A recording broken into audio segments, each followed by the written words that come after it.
su etiología estaba oculta dentro de un gran número de males. Muchas veces es difícil diferenciar si los pacientes tenían fiebre, qué carajos era lo que tenían. Pero en el caso de la sífilis, especialmente en lo que compone la patología después del siglo XVI, prácticamente desde el descubrimiento de América en adelante, la enfermedad aparece patente en la patología occidental. Una de las teorías que se tenía antes era que la sífilis era un regalo que nosotros le habíamos dado al continente europeo después de los procesos de conquista, así como ellos nos trajeron la fiebre amarilla, nos trajeron, perdón, la viruela, la fiebre tifoidea, nosotros con mucho amor les mandamos la sífilis. Eso se ha venido rebatiendo, hay algunas evidencias paleopatológicas que hablan de esqueletos de hace más de 2000 años con estigmas sifilíticos. La sífilis es una patología sistémica que cuando usted no la detiene, especialmente si se deja llegar a las formas tardías, puede afectar casi que cualquier sistema y sus manifestaciones pueden dejar algo en el registro paleopatológico. Puede afectar los huesos, puede afectar los tejidos en caso de que haya algún proceso de momificación, entre comillas, natural, y esto hace que sea detectable el microorganismo.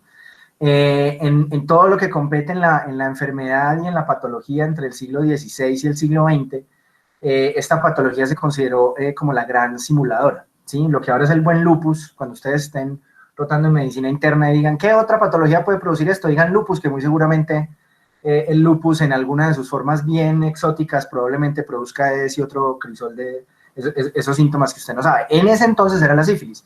La sífilis, debido al carácter sistémico, se arranca como una infección ETS, una úlcera no dolorosa en genitales, pero generalmente deriva de una patología sistémica que puede causar cualquier cantidad de síntomas, de signos y de males.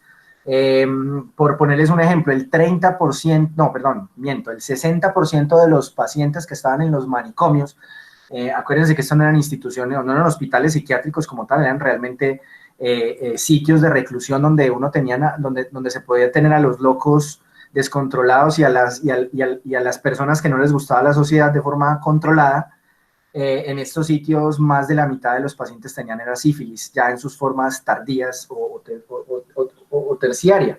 Entonces es una enfermedad indolente de evolución crónica, rara vez lo va a matar a uno de forma aguda en las primeras semanas de la infección, sino que una vez se establece esta patología sistémica va deteriorando de forma paulatina los órganos, gracias precisamente a el ciclo de vida que tiene este curioso parásito que es el Treponema pallidum.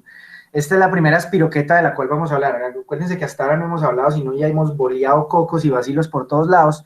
Esta es la primera espiroqueta de la cual vamos a hablar. Dentro de las espiroquetas tenemos 3 de importancia clínica. Está el Treponema pallidum, que causa la sífilis, algunas primas de la sífilis, que son las treponematosis endémicas, como el PIAN, que son patologías pues, que están circunscritas a algunas partes de sudeste asiático, África, pero pues que por acá no son comunes. Y tenemos 2 patologías que son muy importantes dentro de la infectología, que es la leptospirosis, que es una patología causada por diferentes especies del género Leptospira, y tenemos la borreliosis o enfermedad de Lyme, que es causada por Borrelia burgdorferi. Esta patología es muy común en Estados Unidos, no tenemos todavía indicios claros o manifiestos de que la patología exista en América del Sur, por lo tanto no la vamos a abordar. Esa sería una patología causada por la picadura de garrapatas. Entonces nos vamos a enfocar en la trepanomatosis que tenemos acá, que es la sífilis. El estudio de esta enfermedad, a pesar de que se conocen sus manifestaciones desde hace mucho tiempo y desde el siglo XVI, de hecho, por ahí al inicio de la clase hablamos del primero que habló del concepto de contagio, así ya en el Renacimiento y de algo parecido a la microbiología, que fue Gerolamo Fracastoro. Gerolamo Fracastoro, por allá en el 1536, fue el primero en hablar de la sífilis como una enfermedad histórica y le llamó el morbus gaelicus, ¿sí? Y esto es bien chistoso. Después del Renacimiento y el descubrimiento de América, y por eso se había pensado que esto era algo que había venido de nuestras poblaciones, generalmente la patología se prestó mucho para la xenofobia. ¿En qué sentido se prestó para la xenofobia? Muy sencillo, en que generalmente las personas le achacaban la enfermedad al grupo poblacional que no les gustaba. Entonces, los españoles le llamaban a eso la enfermedad francesa, el morbus gallicus. En otras partes de Europa le llamaban el mal español. Y pues como tenía mucho que ver con prostitución, tenía que ver con la gente que estaba en la bohemia, que tenía de pronto unas costumbres un poco diferentes al resto, pues obviamente la enfermedad cargó siempre con un estigma social bien importante. En algunas series contemporáneas se puede ver por ahí algo de esto reflejado. Hay una serie de Netflix que se llama The Alienist. También toca un poco un tema de la enfermedad mental antes de Freud y de la psiquiatría. Y dentro de uno de los casos de la segunda temporada hablan de un paciente con sífilis que tiene todos los estigmas sifilíticos en la cara de las famosas gomas sifilíticas. Entonces es una patología con una historia bien rica y bien interesante. Esta patología se estimó que para el año 2012 había producido 18 millones de casos en la población, teniendo en cuenta que como es una enfermedad crónica, vamos a tener los casos nuevos más los casos que ya están en la población. Entonces hablamos de una prevalencia de 18 millones de casos en el año 2012 y 5.6 millones de casos nuevos. Las estadísticas de la sífilis generalmente reflejan es la sífilis gestacional y congénita. De esos, la última vez que se hizo el reporte de esto fue a mitades del 2020. Y la patología ha ido incrementándose en todos lados del mundo y eso tiene que ver un poco con el mal uso de las pruebas diagnósticas que muchas veces lleva a errores y muchas veces lleva a malas interpretaciones y por eso vamos a hacer tanto énfasis en esto. Lo interesante de las pruebas diagnósticas en sífilis es que permite entender todos esos conceptos de periodo prepatente, de falsos positivos, falsos negativos. Bueno, hay muchas cosas que aprender de esta patología. En Colombia, en el último estudio así general de sífilis, el último que tengo reporte, que es en el año 2007, la incidencia era en el 0.5% de la población y una prevalencia del 2.5% de la población general. Eso quiere decir que en un sitio donde hayan 100 personas hay 2 con sífilis, ¿sí? Y la prevalencia va a cambiar de acuerdo a los grupos de riesgo. Entonces, por ejemplo, los grupos de riesgo más importantes son las trabajadoras sexuales. Las trabajadoras sexuales múltiples veces les va a dar sífilis, se van a contagiar varias veces en la vida. Así entonces, irse de putas o irse de putos, niñas también, es un factor de riesgo muy importante para la sífilis. Entonces, mucho cuidado, muchachos, es jugar una ruleta rusa, ponerse a tener relaciones sexuales con una trabajadora sexual sin protección, debido a la alta prevalencia que tienen de esta patología. Además, el hecho de que los pacientes se puedan infectar de forma sistemática si no se cuidan, esto hace que la patología a veces sea difícil de monitorear y requiere un buen juicio clínico y de saber cómo interpretar los periodos de la enfermedad y cómo interpretar las pruebas diagnósticas específicas. Bueno, hablando un poquito de la bacteria, y los invito a leer la gran revisión que les mandé sobre sífilis. En sífilis tenemos 2 textos. Tenemos el Nature Disease Primer de Nature Publishing Group. Ustedes saben que esa revista me gusta mucho. Ahí están los mejores autores de cada una de las patologías. En este Nature Disease Primer de sífilis está muy bien explicado la enfermedad, el microorganismo, los esquemas de diagnóstico y algunos aspectos básicos del tratamiento. Cubre creo que todo y me parece que es la lectura propia para ustedes. Y por otro lado tenemos la lectura específicamente sobre la interpretación de las pruebas de sífilis. Y van a ver pues que son como 30 páginas de eso. Ustedes ya habrán notado que UpToDate, los artículos son largos en páginas, pero realmente son sencillos de leer y tienen muchas tablas y mucha información práctica. Entonces la idea es que ustedes lean esos dos textos para nuestro CBC de después de Semana Santa. Las características entonces de esta espiroqueta explican muchas de las dificultades diagnósticas. Resulta que Treponema pallidum es una bacteria que es larga, puede medir de 6 a 10 micras, entonces uno dice, uy, mamá, eso es grande, eso se debería ver en el microscopio. El problema es su diámetro. Como ustedes pueden ver, el diámetro es apenas una quinta parte de una micra. Como hemos visto, como han ido ustedes viendo en el laboratorio, la capacidad de resolución del microscopio llega más o menos a una micra, teniendo en cuenta de que para ver bien lo que hay a una micra y poder, por ejemplo, ver bien los cocos y los bacilos tan chiquitos, ya necesitamos objetivo de 100x con aceite de inmersión, ¿sí? Entonces, el hecho de que esto sea del tamaño de la fracción de una micra hace que Treponema pallidum sea imposible de analizar al microscopio. No se ve, simplemente no se ve. Hay unas técnicas por microscopía de campo oscuro que permiten ver Treponema pallidum, pero son generalmente en laboratorios de referencia y no se usan de rutina en la clínica. Entonces, al microscopio, Treponema pallidum es imposible. No esperen ustedes ver en una tinción de Gram esta bacteria debido a que su tamaño evita de que se pueda observar, lo único es la microscopía de campo oscuro.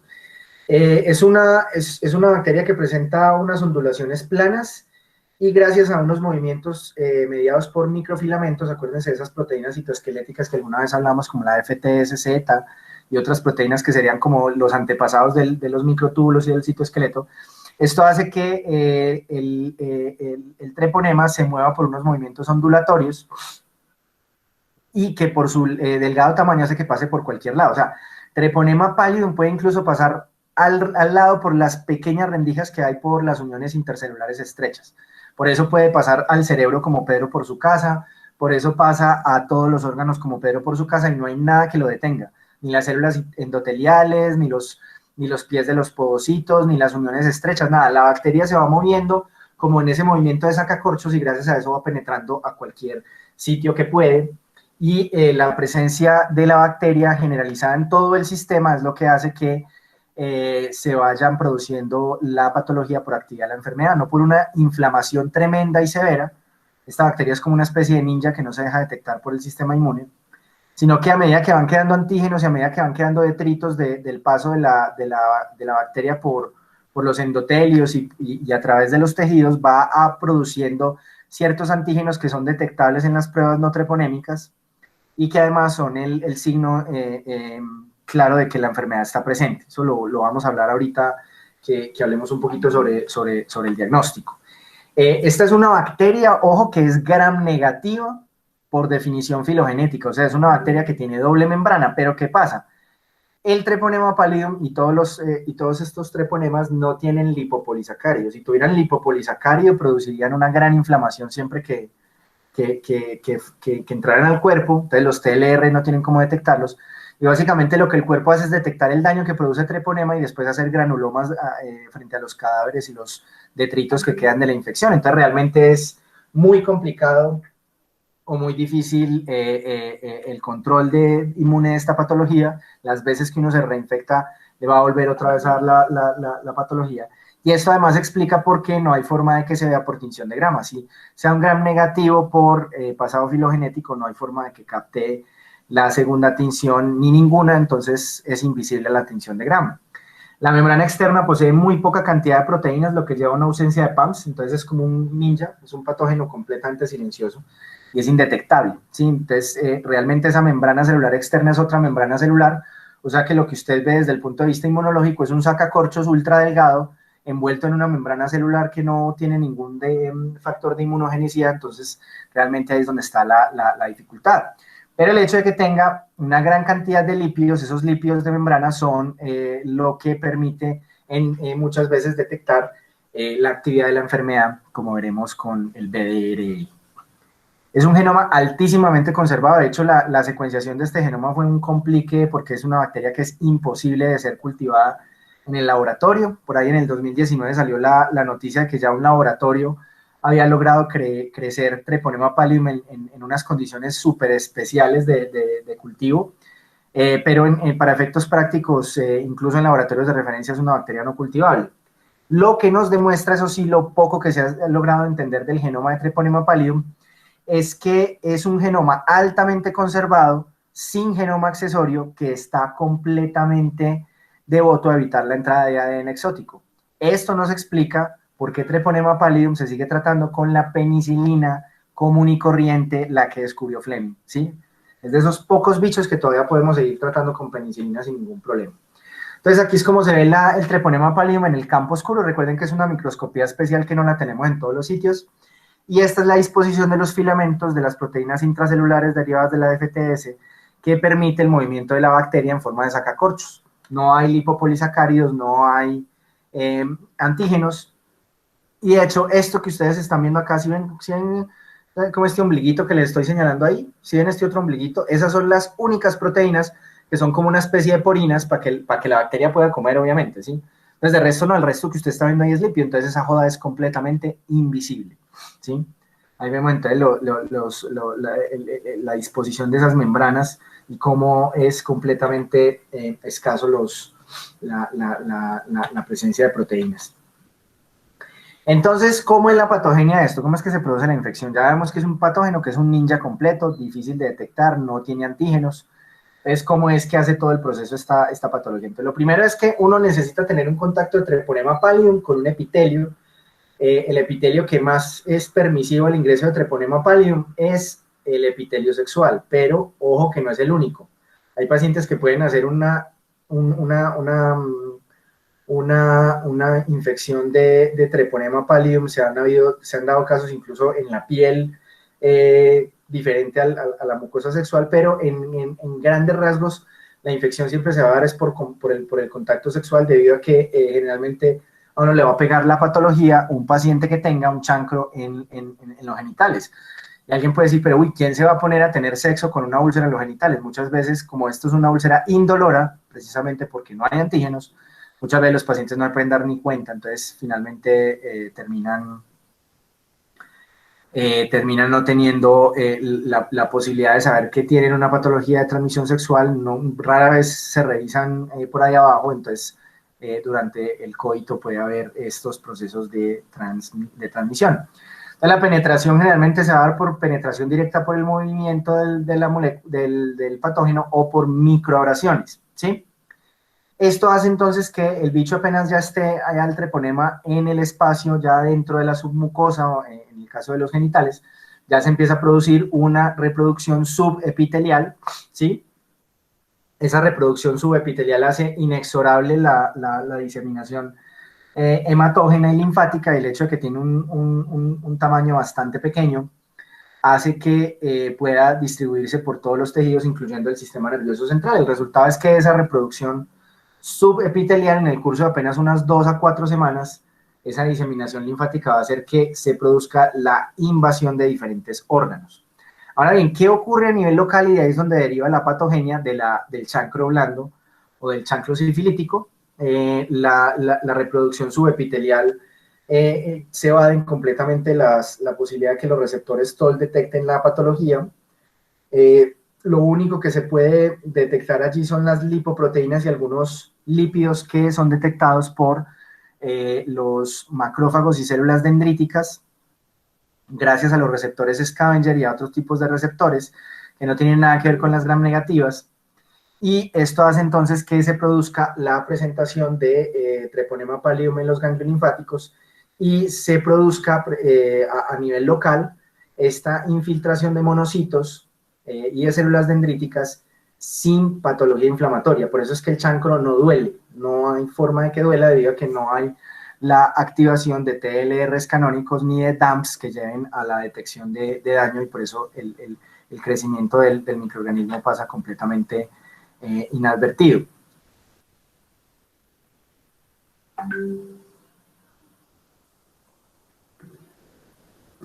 Lo cierto es que el microorganismo va a prosperar en los espacios extracelulares. Este es un patógeno que es completamente extracelular, y lo que ocurre es que generalmente el microorganismo, así esté en unas cargas importantes, el hecho de que no tenga ninguna cantidad de antígenos hace que el microorganismo pase completamente debajo del radar inmunológico. Lo que uno va a empezar a detectar y los anticuerpos que se producen, que es una respuesta a anticuerpos bien vigorosa, generalmente tiene que ver es frente a la respuesta de la enfermedad y frente a la acción de la enfermedad. Por eso es que los anticuerpos que sirven para detectar la actividad de la sífilis, generalmente son anticuerpos que también permiten detectar la actividad de patologías autoinmunes, ¿sí? Porque son anticuerpos contra algunos autoantígenos, como lo vamos a ver más adelante. Entonces, este está en el primer en el disease primer que les... no, perdón, este está en una, en una de las revisiones de Mandel en español, donde se ve toda la historia natural de la patología. Entonces, usted entra en contacto con treponema pálido, ¿sí? Por contacto sexual. Dependiendo de la cantidad de inóculo que usted reciba, la incubación va a ser entre 10 a 90 días. Nunca, o sea, si yo hoy tuve sexo salvaje y cochino, y al otro día tengo una úlcera o tengo una pelada en los genitales, pues muy probablemente fue por eso, pues por haber tenido sexo salvaje y cochino. Ninguna de las cosas que hemos visto incuba de forma tan rápida como para decir de que al otro día usted va a tener una úlcera, entonces me pegaron a sífilis. No, generalmente va a ocurrir por lo menos una semana después de que usted haya tenido el contacto sexual. Se va a formar entonces ese chancro, que es el producto de la formación de los treponemas allí a nivel local y de la detección a través de monocitos sin inflamación, y esto produce entonces esa lesión característica, bordes levantados, no dolorosa. Y como vimos en la diapositiva pasada, los treponemas no les importa nada al sistema inmune y se van diseminando, o sea, ese ganglio linfático donde se hizo la presentación de antígenos inicial, que lleva después a que podamos detectar precisamente los anticuerpos ya treponémicos, y de allí entonces, sea del ganglio linfático a través de diseminación hematógena, pues va a llevar a la diseminación a través del cuerpo. Entonces, en un pequeño porcentaje de pacientes puede que no haya una enfermedad secundaria. El microorganismo se riega por todo el cuerpo, el paciente queda en una sífilis latente, incluso le invade el sistema nervioso central, y esa invasión del sistema nervioso central puede llevar después a sífilis tardía. Eso es raro, o sea, un paciente que tuvo su chancro, no se dio cuenta, nunca tuvo sífilis secundaria, y finalmente después por allá a los 40 años acabó loco. Pues eso ya no pasa, ¿no? Ya es difícil por el hecho de que la terapia antibiótica...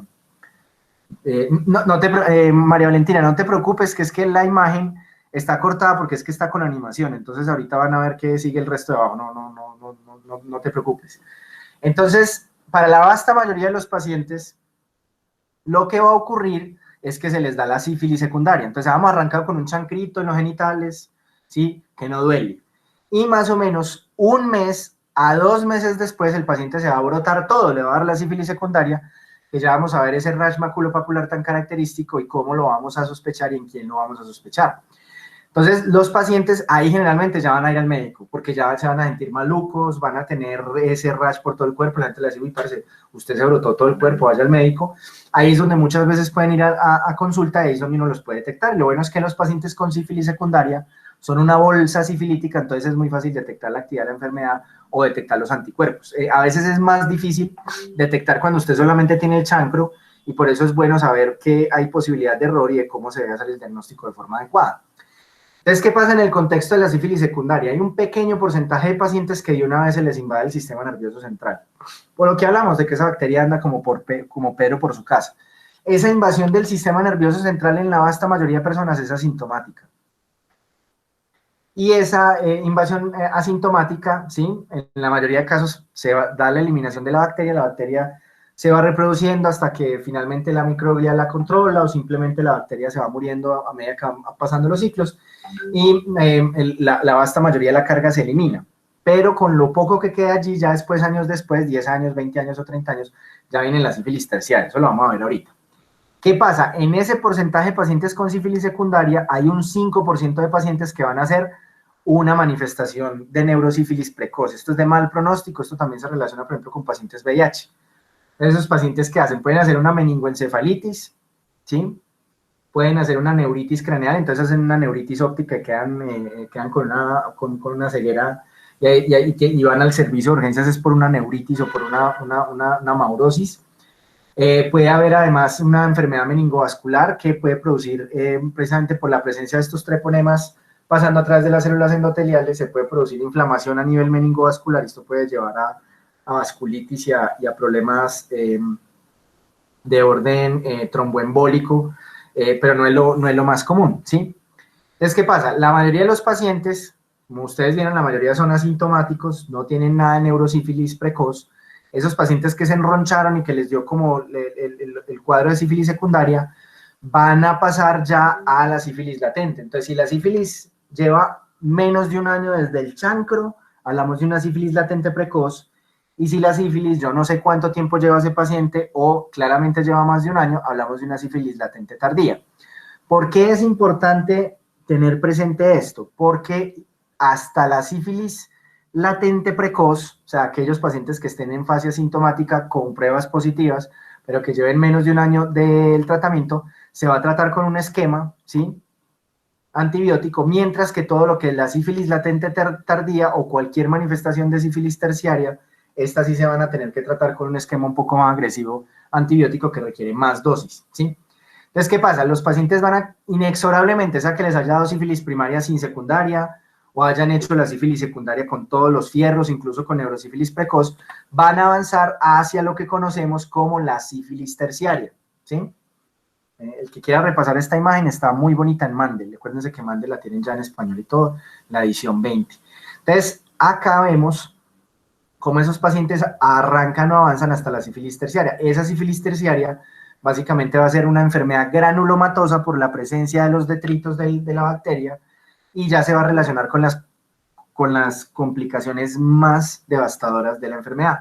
Con la sífilis cardiovascular, la sífilis gomatosa, que es una enfermedad granulomatosa generalizada, y finalmente los pacientes, ya que hayan pasado por sífilis, por neurosífilis precoz, o hayan pasado simplemente por la secundaria, latente precoz, latente tardía, van a terminar finalmente en la sífilis terciaria, la cual puede ser absolutamente devastadora, teniendo presente lo que les dije, que muchos pacientes con enfermedad neuropsiquiátrica en la antigüedad tenían era sífilis y no otra cosa. Entonces ahora sí vamos a analizar, porque esto se entiende mejor es viendo la clínica, así es donde uno aprende pues muy bien esta parte. Entonces, tenemos dentro de la clasificación clínica de la sífilis, tenemos dos estadios, la sífilis temprana y la sífilis tardía. La sífilis temprana coge todo lo que es la sífilis primaria, sífilis secundaria y sífilis latente temprana, ¿sí? Esa se va a tratar con un esquema antibiótico, como vamos a ver más adelante. Y ya la sífilis terciaria son sífilis que usted no sabe el tiempo de evolución o ya como tal son los pacientes con sífilis terciaria, ¿sí? O sea, el paciente que tiene pruebas treponémicas positivas, además tiene el BRL positivo, usted dice, ese paciente claramente tiene una sífilis, no tiene usted ni carajo de idea cuándo fue que se la pegaron, a ese paciente usted asuma que es una sífilis tardía. O ya el paciente pues que está con manifestaciones ya clásicas de sífilis terciaria, pues ahí sí no nos cabe ninguna duda. Repito, la diferencia, ¿por qué se diferencian clínicamente así? Porque la sífilis tardía requiere más dosis de antibiótico. ¿Listo? Entonces vamos a arrancar por la primaria. Esta es la que, muchachos, ustedes se tienen que aprender, no solamente por sus pacientes, sino por ustedes. Entonces, acuérdense que Treponema pallidum no hace parte de la biota. Quiere decir que toda infección por sífilis es una infección de transmisión sexual que además requiere un enfoque clínico epidemiológico. O sea, hay que tratar al paciente con antibióticos, pero también hay que mirar dónde fue que ese paciente sacó esa sífilis, pues también para hacer un poquito de salud pública. Entonces, si el paciente se va de putas, hay que advertirle, hay que explicarle, hay que hacer énfasis en el uso del condón, explicarle que debería advertir a las trabajadoras o trabajadores sexuales a las cuales estuvo expuesta en el último tiempo, de advertirles de su diagnóstico, y en el caso de las personas pues que no necesariamente van a donde trabajadores sexuales o trabajadoras sexuales y que tienen pareja, pues obviamente hay que tratar a la pareja o no se va a hacer nada y pues esto puede tener consecuencias devastadoras. Piensen ustedes, por ejemplo, en un pueblo, en área rural, la paciente está embarazada, el paciente es un minero, un camionero, un agricultor, le gusta irse de vez en cuando a las casas de citas y entonces allá le pegan la sífilis, llega otra vez a la casa, le pega la sífilis a la mujer que está embarazada y ya terminamos con una sífilis gestacional y un niño bobo por una sífilis. Entonces, esto hay que también tenerlo presente, que no es solamente el chancro del paciente, sino todo lo que hay alrededor de la epidemiología de la patología. Entonces, recuerden que esto se va a incubar el chancro sifilítico, que es indoloro, que se llama chancro duro. Perdón si ahorita les dije chancro blando es el del chancroide, que es Haemophilus ducreyi, ese sí duele como un demonio. El chancro duro es una úlcera indolora genital que se va a presentar a lo largo de 1 o 2 semanas después después de una incubación de mínimo 1 semana, 10 días alrededor, puede incubarse hasta hasta 90 días, por lo general es que ocurra 1 o 2 semanas después del contacto sexual. Y este chancro puede durar más o menos unas 3 a 4 semanas, ¿no? Eso no es una úlcera que al otro día dejó de existir. De hecho, las úlceras genitales indoloras que desaparecen rápidamente dan más es para patología reumatológica, como es la enfermedad de Behçet. En este caso, más o menos a la sexta semana, o sea, más o menos unas 3 semanas de chancro, la úlcera va a resolver espontáneamente. Entonces, pues obviamente hay úlceras obvias, sí, una úlcera en el glande, en el cuerpo del pene, es muy fácil de observar, pero hay algunas otras úlceras que son un poco menos obvias y ahí es donde a veces los pacientes puede que no se acuerden si tuvieron o no sífilis. Aquí vemos precisamente 2 úlceras súper fáciles de ver, donde se ve una úlcera en la cara lateral del pene y aquí vemos una úlcera en los labios mayores, en la vagina. Es una úlcera fácil de detectar, hay que preguntarle al paciente, el paciente va a decir que esa úlcera no duele. Además, miren que no está acompañada de vesículas, no parece pues un herpes, entonces esto permite hacer muy bien el diferencial. Acuérdense de la lectura que les mandé sobre el enfoque de las úlceras genitales. Y generalmente la úlcera va a ser de un fondo limpio, no exudativo. Ya si los pacientes echan uña o se la empiezan a manipular, de pronto se puede sobreinfectar. Pero en términos generales, la úlcera va a ser de fondo limpio y no va a ser una úlcera purulenta, ¿sí? Como les decía, la úlcera puede aparecer en sitios menos pensados. Lo que se necesita es un contacto directo, entonces obviamente pueden haber múltiples úlceras. En la cavidad puede haber una úlcera, un chancro de inoculación en la cavidad oral, entonces va a ser difícil. Y como es indoloro, pues la gente no lo va a detectar. La única forma de que lo detecte es que de pronto con la lengua sienta una irregularidad en la mucosa yugal o en la mucosa del paladar y diga, venga, ¿aquí qué pasa? Pero generalmente ese tipo de lesiones no van a hacer que nadie consulte al médico porque nadie va a asociar eso con una ETS. De igual forma, la úlcera puede ocurrir allá en el fondo de la garganta, puede ocurrir en la orofaringe, entonces muchas veces puede ser indetectable. O como vimos en el caso de esta mañana, vean ustedes, tenemos un chancro acá en la comisura inferior de la vagina, tenemos una en el dorso del pene, otra en el prepucio, en los labios mayores, en la lengua, ¿sí? Cualquier mucosa le puede entrar treponema y hacer la infección. Recuerden que evade de forma muy expedita el sistema inmune, entonces no hay ningún lío para el ingreso. Como vimos esta mañana en el de vaginosis, vaginitis, también puede ocurrir en el cervix. Puede haber la úlcera del chancro en las paredes interiores de la vagina o en el cervix, entonces va a ser imposible para la mujer detectar que le pegaron la sífilis. Luego sigue la sífilis secundaria. Esta es la que muchas veces sí va a ser consultar al paciente, porque aquí el paciente ya se va a sentir maluco. Esta generalmente va a ocurrir entre mes y medio a 2 meses después de que cicatriza el chancro, o sea, ya más o menos unas 10 semanas, 12 semanas después de la exposición del evento sexual. Entonces, pues traten ustedes de acordarse hace exactamente en 3 meses con quién estuvieron, pues para los que de pronto no tengan pareja estable. Pues muchas veces puede ser difícil hacer esa escala temporal.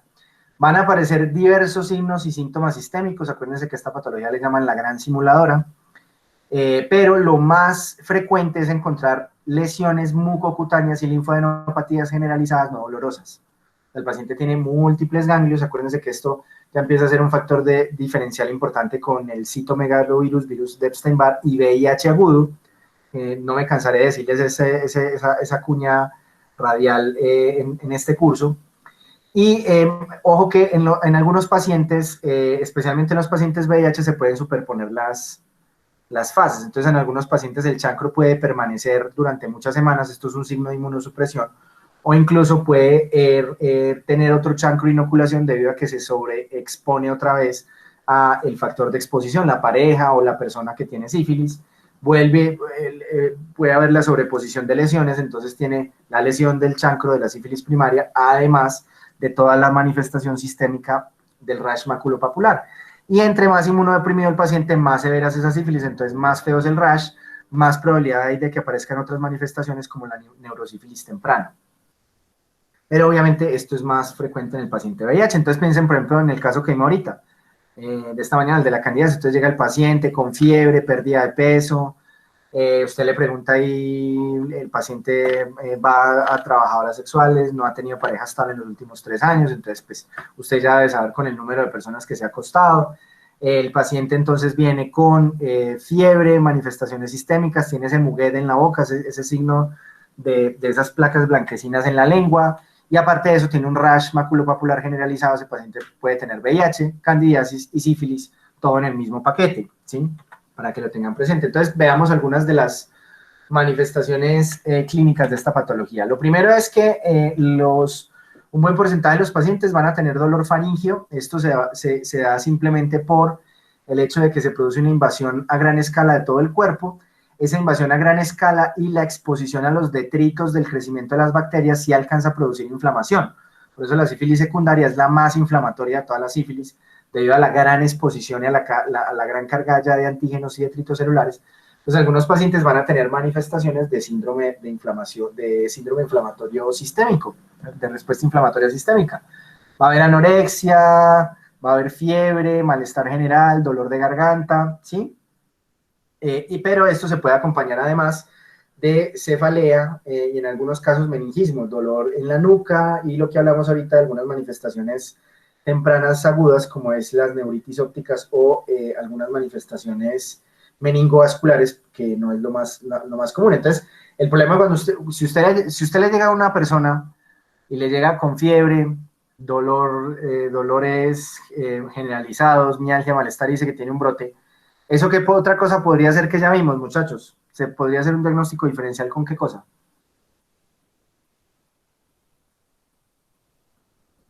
Fiebre, malestar general, cefalea y brote en el cuerpo. El paciente dice, doctor, vengo porque tengo fiebre.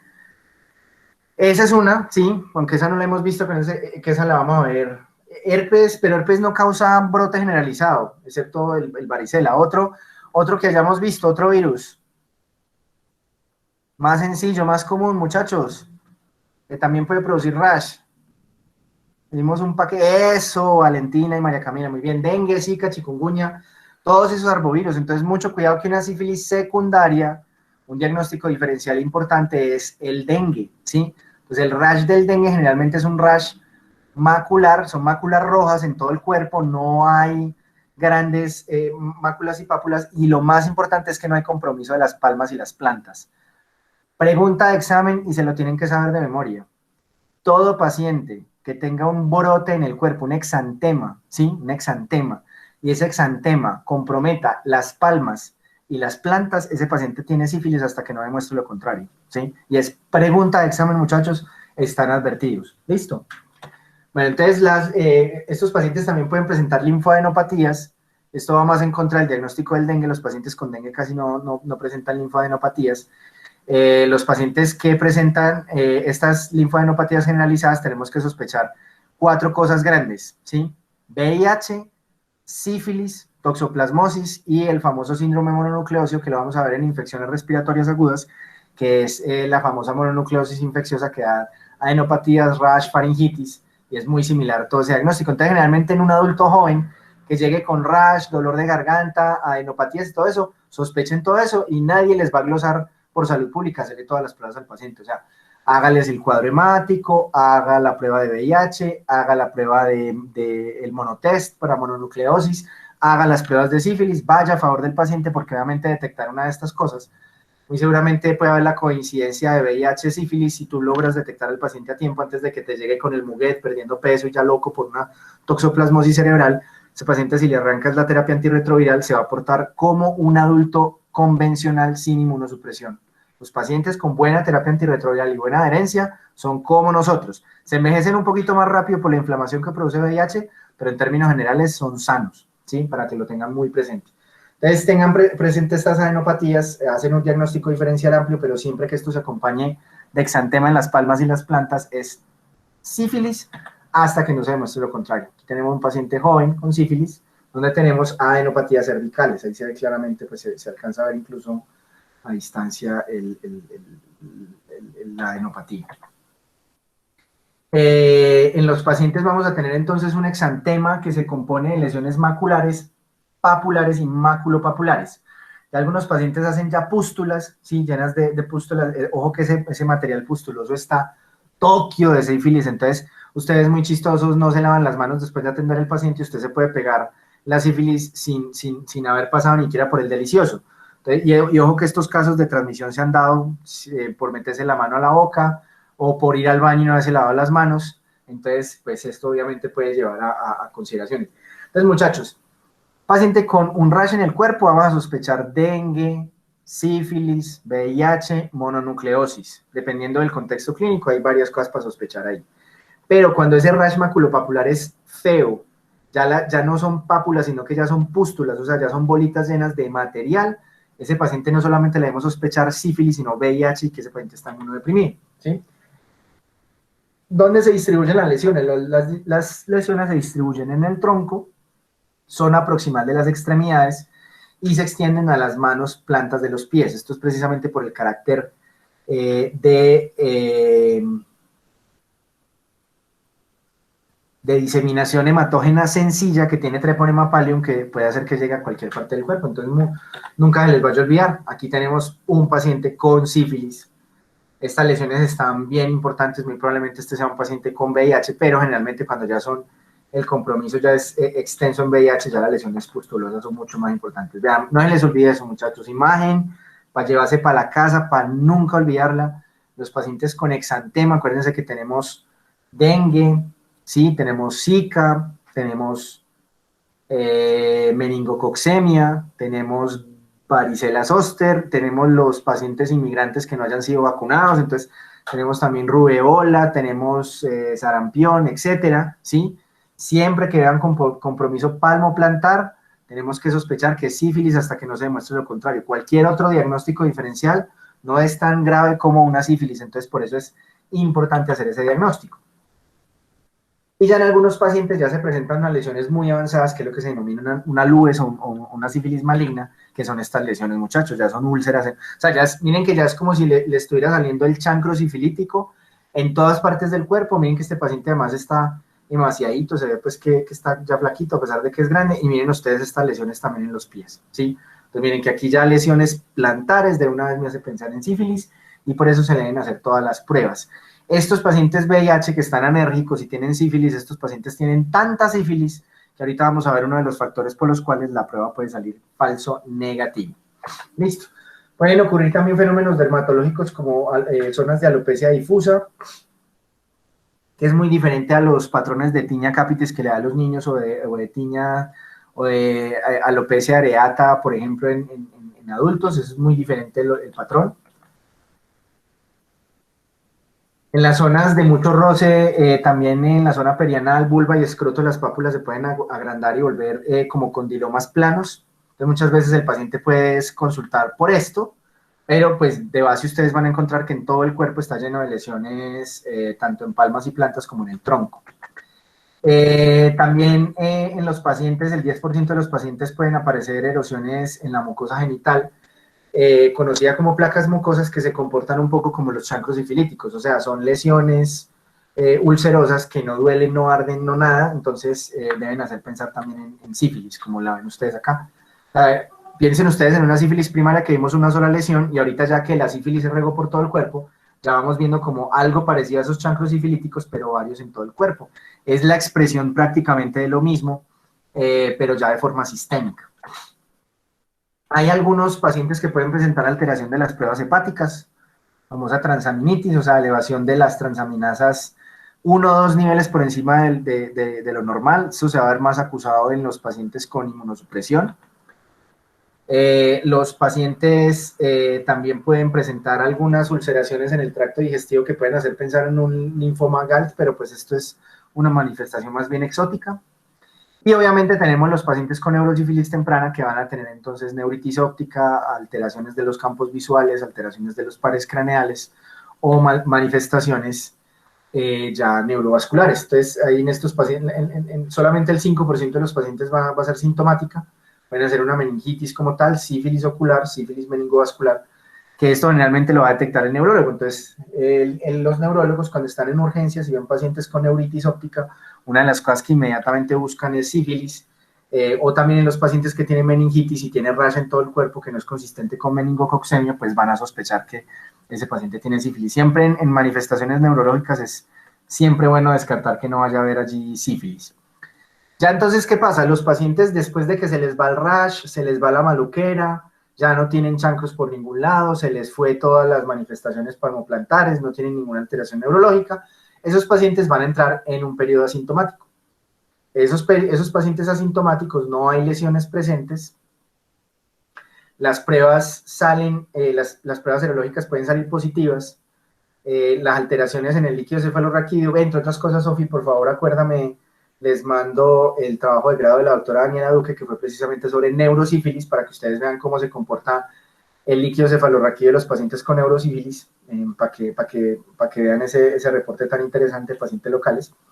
Y además, en estos pacientes, la única forma en que yo los voy a detectar es a través de las pruebas. Por eso, si uno tiene la sospecha de que un paciente tuvo sífilis, o le está, por ejemplo, acuérdense que muchas veces los pacientes entraron en sífilis latente, pero precisamente porque siguen teniendo conductas de riesgo sexuales, pues se van a seguir exponiendo a la sífilis. Entonces, ¿qué puede pasar con estos pacientes? Estos pacientes tienen un herpes genital o desarrollan alguna cosa sospechosa de VIH o desarrolla, por ejemplo, una mujer una tricomoniasis. Entonces, por eso siempre se pide que cuando usted encuentre una enfermedad de transmisión sexual, búsquelas todas, porque muy probablemente si el paciente no tiene un chancro ahí, no llegó con el rash, va a estar ¿en qué? En una sífilis latente. Entonces, si usted mirando ese herpes o mirando esa tricomoniasis, si usted le mandó la prueba de sífilis, pues se va a dar cuenta de que tiene sífilis, va a terminar tratando una sífilis latente que no se ha vuelto terciaria. O sea que ese paciente se lo va a agradecer toda la vida porque no va a quedar loco, ni va a quedar bobo,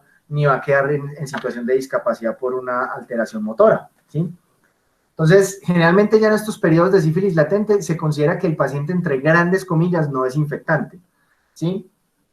Es simplemente tenerlo presente para que ustedes mesuren el riesgo. Cuando tengan, muchachos, un paciente al frente con sospecha de sífilis secundaria, muchachos, con guantes, lávense muy bien las manos porque se les pega el sífilis sin el delicioso. Mucho cuidado con eso. Y este es un gran problema desde las mujeres con sífilis latente que están en etapa gestacional, porque el treponema va produciendo pulsos de bacteremia que son imposibles de detectar. O sea, no piensen pues que no va a ser un hemocultivo ni nada de eso, pero como va haciendo pulsos de bacteremia puede llegar a la placenta. Y no hay nada que infecte más fácil una berraca placenta y un berraco feto que la sífilis. Puede infectar en cualquier momento del embarazo, y eso lo diferencia de otras patologías del complejo TORCH, o sea, el de las patologías que producen infección perinatal, las diferencia de otras donde hay puntos de riesgo específicos en el embarazo. Por ejemplo, al inicio del embarazo es poco riesgo, no, en la sífilis le puede pegar en cualquier momento del embarazo. Entonces, lo que hablamos es la diferenciación entre sífilis primaria, sífilis temprana y sífilis tardía, que es menor al año de la infección. ¿Cómo sabe uno eso, muchachos? Realmente, la mayoría de las sífilis latentes, yo les podría decir que el 85%, ustedes las van a diagnosticar como sífilis tardías. ¿Por qué? Porque usted no va a saber que es temprana, y si no sabe que es temprana, asuma que es tardía para hacer el tratamiento un poco más exhaustivo. Entonces, ¿cómo sabemos que es una sífilis temprana? Generalmente porque el paciente tiene noción de los síntomas en el último año. Ah, sí, doctor, yo me broté hace 3 meses. Ah, no, doctor, sí, yo me fui para Cartagena, me fui de putas y en febrero tenía una úlcera en los genitales, pero yo no consulté. O sea, el paciente le puede contar la historia. O lo otro es que en las historias clínicas del EPS usted se va a dar cuenta que en noviembre del año pasado el paciente no tenía el BRL, le había salido negativo, la prueba treponémica negativa, y ahorita en este año, en algún punto del año, le volvió a tomar las pruebas de sífilis y ya salieron positivas. El paciente está asintomático, no tiene chancro, no tiene rash, no tiene nada, entonces hablamos de una sífilis latente porque está asintomática, ¿sí? Acuérdense de los periodos de enfermedad y latencia, que eso lo vimos al inicio del curso. Pero en este caso, como hay una buena noción de que el paciente, de que el paciente está dentro de ese periodo de tiempo, pues hablamos de una sífilis latente temprana. Ya después de ahí los pacientes van a progresar a una sífilis terciaria. O sea, se va a desarrollar entre el 20 y 40% de los pacientes no tratados, ¿sí? Y dada la prevalencia tan alta que tenía la sífilis antes del tratamiento antibiótico, pues entendemos por qué tantos pacientes iban a terminar en sífilis terciaria. Puede ocurrir tan temprano como 1 año luego de la infección o hasta 30 años después. Y de hecho, pues, mucho paciente con síntomas neuropsiquiátricos, ya cucho, que uno no sospecharía de que de pronto tenga una sífilis, realmente es una manifestación de una neurosífilis. Ustedes verán en sus cursos de psiquiatría que es fundamental, es esencial, en todo paciente con manifestaciones neurológicas y neuropsiquiátricas tardías, ¿sí? Porque ustedes saben que la depresión, trastorno afectivo bipolar, la esquizofrenia, eso generalmente se manifiesta en edades juveniles, ¿sí? Algunos en la adolescencia, en adultos jóvenes. Yo, por ejemplo, ya estoy llegando a mis 35 años, yo creo que ya no me corrió el champú, ¿sí? Entonces, si a mí en unos 5 años me llegan a dar manifestaciones de que empiezo a dar un palumpas y cosas, lo primero que me tienen que hacer es un BDRL, ¿sí? Siempre que ustedes tengan un paciente ya de 35, 40, 45 años, que debuta aparentemente con una enfermedad psiquiátrica, siempre hay que descartar causas orgánicas. Y una de las más importantes, sí, entre otras, pues como toxoplasma, tumores, enfermedades autoinmunes del sistema nervioso central, una de las más importantes es la sífilis. Hay algunos casos de sífilis terciaria donde los pacientes fueron completamente asintomáticos. ¿A qué me refiero con eso? Nunca hicieron chancro duro, nunca hicieron sífilis secundaria, ¿sí? Jamás se dieron cuenta de eso y ya finalmente debutan es con una sífilis terciaria. Y generalmente, ¿por qué ya no vemos tanta sífilis terciaria? Porque es que uno en la vida por lo menos recibe una vez penicilina en la vida, ¿sí? A uno le dan penicilina por algún motivo, por un dolor de garganta le dan penicilina, ¿sí? Entonces, generalmente esto ha hecho que la sífilis terciaria deje casi que, pues, no es infrecuente, completamente infrecuente. Hay unos grupos de riesgo, habitantes de calle, ciertos pacientes, pero no es lo común, gracias a que se utilizan antibióticos para otras patologías que generalmente tienen acción contra sífilis. Ya los pacientes que progresan a sífilis terciaria, a pesar de eso, a pesar de que hay pruebas diagnósticas de uso común, a pesar de que los pacientes reciben antibióticos en la vida y que muy probablemente se las puedan tratar, algunos pacientes que progresan a alguna de esas tres manifestaciones: sífilis cardiovascular, sífilis gomatosa o neurosífilis tardía. Entonces, la sífilis cardiovascular generalmente es una complicación tardía. Esto sí ya casi no se ve, la verdad sea dicha. Yo honestamente no he visto, o no me pues porque, claro, el profesor de micro y eso, y pues uno ya tiene amigos, colegas y estudiantes ya en varias especialidades. Cuando hay alguna catástrofe horrible, le mandan a uno la foto. En estos días me mandaron un paciente que le dio una miasis de cara por un tumor en la base del cráneo. No les puedo mostrar obviamente la foto, pues porque el paciente no dio autorización, pero pues para que me entiendan esto. Entonces, de verdad que en lo que llevo pues ya de 10 años en este campo, todavía no me han mandado una foto de píllate este aneurisma micótico de pared producido por una sífilis. ¿Qué es lo que ocurre? Como ustedes vieron, sífilis, treponema pallidum es capaz de pasar muy fácil por las uniones estrechas de las células endoteliales, pero muchas veces cuando la sífilis que hay entre las células endoteliales y entre la capa muscular de los vasos, treponema, después de mucho tiempo se va muriendo, las bacterias se mueren. Al morirse, ya no tienen la capacidad de evadir muy bien el sistema inmune, los detritos celulares se vuelven, hagan de cuenta, PAMPs y AMPs, y esto lo que van a hacer es que van a producir una inflamación de la pared de los vasos sanguíneos, básicamente por alteración de los vasa vasorum. Se produce una inflamación de los vasa vasorum. Entonces lo que ocurre es que se va debilitando la pared aórtica. Entonces generalmente en los pacientes que hacían sífilis cardiovascular se les producían unos aneurismas aculares en forma de hongo, por eso es que se llamaban aneurismas micóticos, no porque fueran causados por cándida o por algún hongo así por el estilo, sino que parecían como hongos creciendo en la aorta, y esto producía entonces unas manifestaciones en la aorta ascendente importantes y en la raíz de la aorta, que finalmente cuando uno de esos aneurismas aculares se reventaba, pues eso es incompatible con la vida. Los pacientes prácticamente caían muertos, o los mismos aneurismas podían hacer oclusión de los orificios coronarios, produciendo finalmente un infarto agudo de miocardio. Esto ya casi no se ve, vuelvo y repito, es más fácil encontrar una neurosífilis que una sífilis cardiovascular. Entonces esto era precisamente lo que se podía ver en esos pacientes. Entonces se veía un engrosamiento de la aorta y se podían ver esas formaciones saculares donde se podían acumular trombos, y esos trombos producir tromboembolismos posteriores.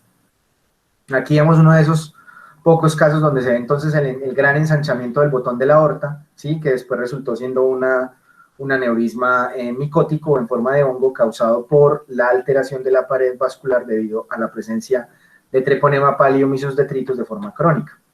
La sífilis gomatosa es una enfermedad granulomatosa, ¿sí? Por eso las gomas siempre son enfermedad granulomatosa, que se desencadena por los treponemas en un tejido, pero ya treponemas viejos y muertos, y esos detritos hace que el cuerpo diga, ve, mira, que hay como que hay porquería en todos lados, venga, hagamos inflamación granulomatosa. Generalmente son lesiones que pueden ser solitarias o pequeñas o de varios centímetros y pueden afectar cualquier tejido. Entonces, si esas gomas, por ejemplo, afectan algún órgano vital, pues pueden producir alteraciones, pero generalmente esas gomas se producían en la piel. Entonces, ya obviamente esto casi no se ve, pero pues obviamente un paciente con una sífilis gomatosa generalizada, pues generalmente era el loco del manicomio, con la cara completamente deforme por las gomas. Eso pues eran las cosas que se veían por ahí en el siglo XVII, XVIII y XIX, que ya no es frecuente acá. Algunas de estas lesiones pueden ser nodulares, pero algunas pueden ya ser úlceras, pero generalmente son indoloras, por lo que les he hablado de que treponema no produce inflamación como tal. Estas son las gomas, ¿sí? Miren ustedes aquí con lesiones granulomatosas en la piel, lesiones ulcerosas en la mano. Estas úlceras no duelen a pesar de lo escabrosas que se ven. Vemos aquí unas úlceras, unas lesiones gomatosas en el paladar. Vemos la destrucción del paladar con la conexión con la nasofaringe. O este pobre que tiene una sífilis gomatosa en toda la frente, pues es terrible, ¿no? Bueno. Y ya la neurosífilis tardía generalmente tiene varias manifestaciones. Unas son las neuropsiquiátricas, como les expliqué ahorita. Todo paciente con una manifestación psiquiátrica que debute un adulto, particularmente después de los tiempos de riesgo que generalmente esperaríamos en las patologías psiquiátricas clásicas, hay que sospechar manifestaciones orgánicas. Una de ellas es sífilis. Y ya la neurosífilis, que compromete como tal ya la parte motora, tenemos el tabes dorsal, que afecta a los cordones posteriores. Esto produce unas manifestaciones semiológicas que les explicarán en el próximo semestre, una marcha característica que hace que se pueda uno detectar al paciente pues desde la forma en cómo camina. Y debido a la destrucción de múltiples múltiples núcleos y del sistema nervioso central de forma generalizada, pueden producir paresias, ¿sí? O sea, debilidad en la fuerza en muchas partes del cuerpo, de forma generalizada. La sífilis congénita es terrible, como les dije yo, la sífilis gestacional y el uso de las pruebas. A ver, ¿por qué no hablamos de sífilis gestacional? Porque es todo lo que vimos ahorita en sífilis primaria y secundaria, solamente que la mujer está embarazada, o sea, es el mismo rash, son las mismas manifestaciones, pues, como tal, pero el enfoque de las pruebas, de acuerdo al CLAB, y eso lo vamos a aprender en perinatología cuando estemos por allá en noveno. ¿Qué pasa con el neonato? Generalmente los pacientes van a presentar manifestaciones tempranas. Pues hay algunos pacientes que nacen con el síndrome congénito del libro, que les voy a mostrar algunas imágenes que son clásicas, pero muchas veces los pacientes pueden presentar algunas manifestaciones inespecíficas, ¿sí? O sea, el paciente nace un poquito amarillo, nace con rinorrea o con exantema o linfadenopatías generalizadas. Por algún motivo nadie le sospechó, no le tomaron pruebas y pues resultaba que la madre tenía sífilis y el paciente tenía sífilis. Nata pregunta que si la mayoría de los pacientes con sífilis gestacional son asintomáticos. Depende de cómo haya sido la madre, en qué estadio les pegó. Entonces, por ejemplo, si la madre desarrolla la sífilis ya hacia el final del embarazo, muy probablemente el niño, así haya contraído la sífilis, va a salir asintomático, va solamente a salir de pronto con manifestaciones generales. Pero si la sífilis fue a mitad del embarazo o en el primer trimestre, ahí sí ya vamos a tener el cuadro devastador de la sífilis congénita, donde vamos a tener anomalías esqueléticas, anomalías en la cara, atrofia óptica, hipoacusia. Este era uno de las patologías que más producía niños sordos y ciegos, ¿sí? Entonces, vean ustedes el recién nacido con el rash macular plantar, ese también le da a los recién naciditos para que lo tengan presente. Esta es la famosa nariz sencilla de montar. Muchas niñas quisieran tener la nariz así, no lo quieren porque esto es una nariz por sífilis, ¿sí? Esto se da precisamente por el debilitamiento del cartílago que hace que la nariz sea, entre comillas, un poquito respingada. Pero básicamente es por la destrucción y obviamente esto generalmente se acompaña de otras manifestaciones en otras partes del cuerpo. Los dientes de Hutchinson, que son como dientes de vampiro, precisamente por mala morfogénesis de las piezas dentales durante la gestación. Como le explicaba ahorita a Natar Veláez, esto se da ya por infecciones en el segundo trimestre o primer trimestre. La famosa tibia en sable, que es lo que ustedes están viendo aquí, es una malformación de la tibia. Miren que la imagen es vieja, eso ya rara vez se ve, pues sí, de hecho este es el niño que nace con alteración del sistema nervioso, o sea, probablemente con retardo mental, con una gran rinorrea y además aparece ictérico con manifestaciones de enfermedad sistémica. Cuando generalmente el neonato nace enfermo, el neonatólogo se debe rascar la cabeza y empezar a pensar en todos los diagnósticos diferenciales que pueden jugar ahí. Rubéola congénita, sarampión, rubéola congénita, Zika, toxoplasmosis, sífilis, ¿sí? Es solo por citar algunas, citomegalovirus. Entonces ya es menester del neonatólogo tratar de analizar cuál pudo haber sido el patógeno que causa las manifestaciones en el niño. Y lo que más ve uno ahorita, que son ya adultos mayores que viven en ancianatos o viven en hogares de paso, que son adultos mayores producto de gestaciones con sífilis que nacieron ciegos, sordos o con profundo retardo mental, con alteración neurológica y terminaron con retardo mental. Entonces, muchas veces esos adultos mayores que ustedes van a ver en sitios de larga estancia donde toda la vida han vivido institucionalizados, muchos de ellos son pacientes con sífilis, rubéola congénita y este tipo de patologías del complejo TORCH. Aquí tenemos otro paciente ya adolescente con nariz sencilla de montar, con retardo mental, típicos estigmas de la sífilis congénita. Listo. Y estos son los estigmas pues, que hablábamos ahorita de los pacientes que tienen pues, sífilis congénita. Entonces, ahora sí, hablemos de las pruebas, que esta es la parte como más difícil.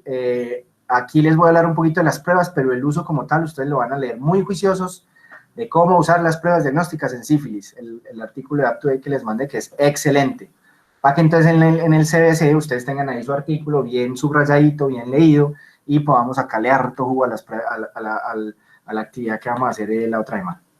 Entonces, dentro del bestiario de pruebas diagnósticas tenemos dos tipos de pruebas.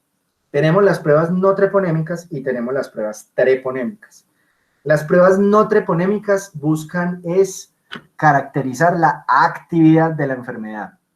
¿A qué nos referimos con la actividad de la enfermedad? A detectar cuando la enfermedad está produciendo daño para, además de saber si el paciente tiene la patología, poder además monitorear el tratamiento. Eso es lo bonito y lo interesante de las pruebas no treponémicas. ¿Cuál es el problema? Como son no treponémicas, son inespecíficas, porque muchas patologías pueden elevar estos anticuerpos, y una vez sepan lo que analizamos esos anticuerpos, o sea, tanto las pruebas no treponémicas como las pruebas treponémicas se basan en el hallazgo de anticuerpos. Las pruebas no treponémicas se basan en el hallazgo de anticuerpos no específicos para sífilis, sino para la detección de la actividad de la enfermedad, y las pruebas treponémicas ya son altamente específicas y detectan inmunoglobulina G. Y si detectan inmunoglobulina G, ustedes ya van a estar infiriendo el pecado de estas pruebas, que una vez a uno le sale, o sea, una vez uno lo pringaron con sífilis, la prueba treponémica ya quedó positiva forever and ever, ¿sí? Van a haber algunas situaciones clínicas donde la prueba treponémica se puede equivocar, y lo único que hacemos es tratar de hacer una prueba de otro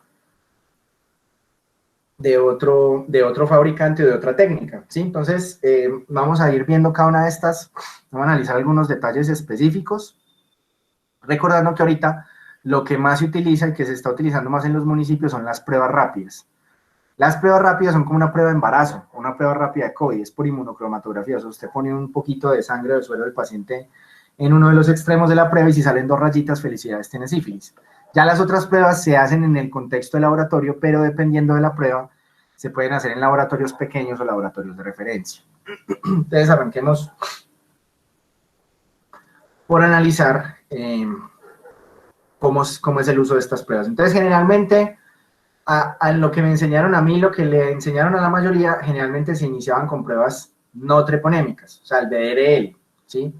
Son pruebas que son entre comillas sensibles, menos costosas, menos engorrosas, se pueden hacer en cualquier sitio, y de hecho la profe Beatriz va a hacer con ustedes prueba de BDRL, de hecho le toqué decir para que en los próximos laboratorios les monte de una vez esto para que correlacionen.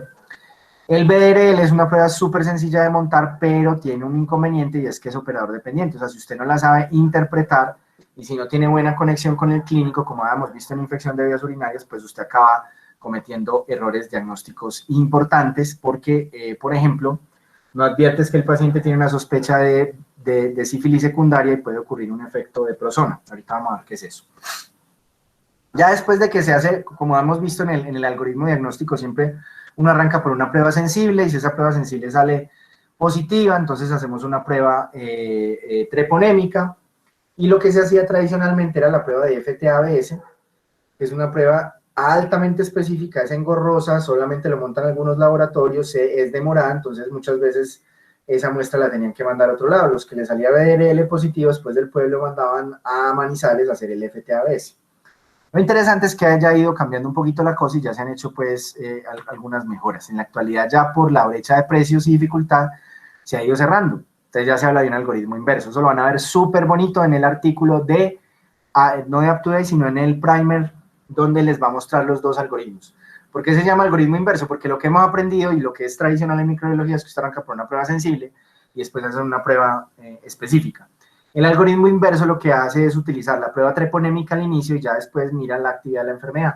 Se hace precisamente, vamos a ver ahorita las razones por las cuales se está abogando por ese algoritmo inverso, es precisamente por el hecho de que ya se ha disminuido mucho la brecha de dificultad de precios de laboratorio, entonces ya podemos hacer pruebas treponémicas a la cabecera del paciente, como es el caso de las pruebas rápidas, de la inmunocromatografía, y también podemos hacer pruebas treponémicas con un aparato de ELISA, que eso lo tiene cualquier laboratorio. Entonces esto ha favorecido, ha permitido que se hagan más pruebas, o que se haga este algoritmo, pero también tiene sus errores y también tiene sus complicaciones, como veremos. Como regla general, siempre que una prueba BDRL, es una prueba que mire la actividad de la enfermedad, me salga negativa en un sujeto asintomático sin riesgo, me relajo. Y ustedes lo van a tener en el laboratorio. Ustedes a todos les van a hacer BDRL cada vez que vayan pasando por el laboratorio. Y si les salió el BDRL negativo, muchachos frescos, no tienen sífilis, los felicito. Si el BDRL sale positivo, no se preocupen, no es que tenga sífilis, puede tener muchas cosas. Puede ser desde que si es una niña está embarazada, que no sé qué es peor, la verdad, o puede ser que tiene otra enfermedad, ¿sí? Incluso con enfermedades infecciosas no complicadas, sistémicas, una virosis, hay pacientes que elevan la BRL y con muchas patologías autoinmunes. Ahorita vamos a ver por qué. Ustedes se deben estar preguntando, venga, ¿por qué una prueba de anticuerpos se eleva si es una cosa que tiene que ver con micro? ¿Por qué se eleva en enfermedad autoinmune? Ya vamos a ver qué pasa. No nos debemos relajar si tenemos un paciente sintomático, o sea, que tiene el chancro ahí patente, dice, doctor, véame el amigo, ahí tengo yo una úlcera no dolorosa, Dios mío, ¿qué tengo? Usted le toma un BRL y sale negativo. Ojo que puede ser arrancando la patología, no sirve. Entonces, por eso el BRL se ha utilizado muchas veces para screening, pero como puede salir positivo en un 30% de los seres humanos, por múltiples razones, entonces puede causar estreses y cosas, pues como tal. Ya si la prueba del BRL sale negativa, salió negativa, pero hay una sospecha clínica, hay que repetir en 4 semanas. ¿Cuáles son las posibilidades de ese falso negativo? La primera es que sea una reacción temprana, o sea, yo tengo el chancro, no he hecho los anticuerpos que detecta el BRL, y por lo tanto está todavía en el periodo prepatente. Entonces, ¿qué hago? Repito en 4 semanas, y si sale positiva, ya hice el diagnóstico. Lo otro que puede ocurrir es el famoso efecto prozona, que es la prueba que usted hace en el paciente que viene con rash o con exantema palmoplantar, que está tuquio de sífilis. En ese caso, la presencia de anticuerpos con títulos tan altos hace que se negativice la prueba, que es una cosa que se llama el efecto prozona. Y también puede ocurrir en los pacientes que tienen enfermedades latentes tardías o terciarias, donde los títulos de anticuerpos son muy bajos, ¿sí? Entonces, en esos casos pueden ser los falsos negativos. Entonces, ¿qué son las pruebas no treponémicas? Entonces, la única que nos interesa aquí, porque es la única que tenemos, es el famoso BDRL. ¿Qué significa BDRL? Significa prueba de laboratorio de enfermedad venérea. Básicamente eso es lo que significa. ¿Por qué ese nombre tan genérico? Porque es que hace mucho tiempo lo único que importaba era la sífilis gonorrea y era la prueba de anticuerpos que se utilizaba, y pues si usted tenía sífilis, pues era absolutamente común tener sífilis por ahí en los años 30 o 40, cuando todavía no había terapia antibiótica. Entonces, como esta prueba se vino utilizando desde hace muchísimo tiempo, ha quedado con el nombre, a pesar de que enfermedades venéreas tenemos un montón, ¿sí? Entonces, aquí es donde viene lo importante. para que me entiendan por qué esta prueba se comporta tan extraño. ¿Qué detecta el BDRL? El BDRL detecta anticuerpos contra antígenos tipo cardiolipina, colesterol, lecitina. Si usted pone cuidado, usted dice cardiolipina, colesterol, lecitina. Nosotros tenemos eso en las membranas. Claro, cuando hay daño de membrana celular, generalmente se producen estos anticuerpos, ¿sí? Que esos anticuerpos son como una especie de autoanticuerpos, porque son anticuerpos dirigidos contra lípidos que están determinando daño, ¿sí? Por eso es que entonces el BRL se utiliza para determinar la actividad de la enfermedad, ¿sí? Pero no es específica de sífilis. ¿Por qué? Porque estos mismos anticuerpos, anticardiolipina, colesterol, lecitina, contra estos autoantígenos se pueden producir en 2 puntos: lupus eritematoso sistémico, artritis reumatoidea, fiebre reumática, hepatitis virales, mononucleosis, lepra, malaria, gripa, o sea, una enfermedad viral aguda, hasta COVID debe elevar ese hijo de puta, y embarazo, ¿sí? En embarazo se lo subrayo porque sífilis es muy importante buscarla en el embarazo, y el solo embarazo aumenta el BRL, pues claro, porque hay un tumor llamado placenta invadiendo el útero, y pues obviamente esto altera membranas y hace que se eleve el BRL, ¿sí? Entonces, ¿cuál es la función central del BRL? Sirve como monitoreo y seguimiento semi-cuantitativo, puesto que la curación de la sífilis por tratamiento antibiótico produce una reducción ostensible de los mismos. Entonces, usted tiene un paciente con una sífilis secundaria, con los títulos de anticuerpos de uno en 250, uno en 512, le hizo el tratamiento antibiótico al paciente, y eso hace que los títulos de anticuerpo bajen ostensiblemente, bajen de 4 a 8 diluciones. ¿Por qué hablamos de que son inespecíficos? Porque si yo cojo al salón y les tomo BDL, ninguno tiene chancro, ninguno ha tenido conductas de riesgo, ninguno ha tenido signos de sífilis secundaria, el 30% van a ser falsos positivos. ¿Por qué? Por cualquiera de las anteriores. Incluso hay pacientes normales que no tienen ninguna inflamación, no tienen enfermedad reumatológica y tienen algo elevado ese BDRL. Poquito, o sea, 1 o 2 diluciones, pero lo pueden tener elevado. Entonces, es una prueba altamente inespecífica, ¿sí? Y aquí volvemos otra vez a repasar los conceptos de pruebas diagnósticas. Una prueba inespecífica es aquella que ofrece muchos falsos positivos. Una prueba insensible es aquella que ofrece muchos falsos negativos, ¿sí? Sin embargo, bien utilizada, la prueba no treponémica es muy sensible. Cuando yo la sé utilizar, cuando sé reportar al laboratorio, cuando estoy sospechando una sífilis secundaria, para que ellos hagan diluciones antes de montar la prueba y así se puede evitar el efecto Prosona. Entonces, ustedes lo harán en el laboratorio, yo aquí no me voy a detener, esto se los va a enseñar la profe Beatriz, ahí están los reactivos, cómo se monta entonces la prueba y cómo se habla de si es reactivo o no reactivo. Y miren que acá vamos teniendo una sucesión de diluciones. Entonces, ¿qué es lo que se hace? De el suero inicial del paciente se pone en el pozo 1, ¿sí? Después, el suero que queda, ¿sí? Se saca la mitad, se le echa la mitad de solución salina, se monta en el pozo 2. Después de lo que queda de la segunda solución, se le echa otra vez solución salina, o sea, se diluye aún más y se monta en el pozo 3, pozo 4, pozo 5, y así hasta que llegas a 10, ¿sí? ¿Esto para qué sirve? Para usted tratar de entender qué tanta cantidad tiene el paciente de sífilis, ¿sí? Pregunta, muchachos, entre más sífilis tenga, ¿va a salir más diluciones positivas o menos diluciones positivas?